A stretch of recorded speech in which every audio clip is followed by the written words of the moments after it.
ఒక రాష్ట్రం నుంచి మరొక రాష్ట్రానికి వాహన రిజిస్ట్రేషన్ బదిలీకి కొంత సమయం పట్టొచ్చు. కానీ మీరు సరైన పత్రాలు ప్రక్రియతో వెళితే అది పెద్ద కష్టం కాదు. సకాలంలో నమోదు చేసుకోవడం, వీలైనంత త్వరగా ప్రక్రియను పూర్తి చేయడం వంటి అన్ని దశలు తర్వాత ఏవైనా చట్టపరమైన లేదా పరిపాలనా సమస్యల నుంచి మిమ్మల్ని కాపాడతాయి. మీరు పని కోసం ఒక రాష్ట్రం నుంచి మరొక రాష్ట్రానికి వెళ్లాల్సిన పరిస్థితి ఉంటే, అలాగే మీకు కారు లేదా బైక్ ఉంటే దాని రిజిస్ట్రేషన్ను కొత్త రాష్ట్రానికి బదిలీ చేయడం అవసరం. చాలా మందికి ఈ ప్రక్రియ కష్టంగా అనిపిస్తుంది, కానీ మీరు సరైన పత్రాలు తీసుకుంటే ఈ పని మీకు చాలా సులభం అవుతుంది.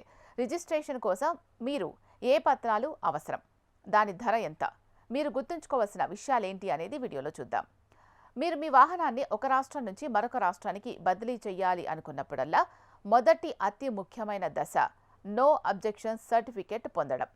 నో అబ్జెక్షన్ సర్టిఫికేట్ అనేది మీ వాహనం పన్ను రహితమని, ఎటువంటి పెండింగ్ కేసులు లేవని నిరూపించే పత్రం.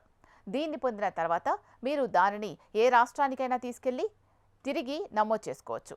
నో అబ్జెక్షన్ సర్టిఫికేట్ పొందడానికి మీరు మీ వాహనం రిజిస్టర్ చేయబడిన ప్రాంతీయ రవాణా కార్యాలయాన్ని సందర్శించి పత్రాలు సమర్పించాల్సి ఉంటుంది.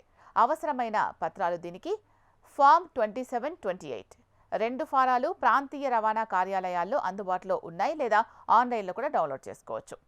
వాహనం అసలు రిజిస్ట్రేషన్ సర్టిఫికేట్, పియూసీ సర్టిఫికేట్, బీమా కాపీ, వాహనం చాసిస్ నంబర్, పెన్సిల్ ముద్ర గుర్తింపు కార్డ్, చిరునామా రుజువు. కొన్ని సందర్భాల్లో పోలీస్ ధృవీకరణ కూడా అవసరం పడుతుంది. అభ్యంతర ధృవీకరణ పత్రం పొందడానికి 7 రోజుల నుంచి 21 రోజులు టైం పడుతుంది.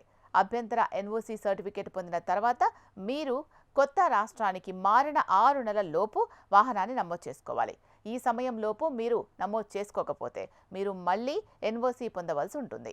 అదనంగా మీరు కొత్త రాష్ట్రానికి మారిన 12 నెలల లోపు వాహన రిజిస్ట్రేషన్ను కూడా మార్చాల్సి ఉంటుంది, లేకుంటే మీరు జరిమానా చెల్లించాల్సి ఉంటుంది.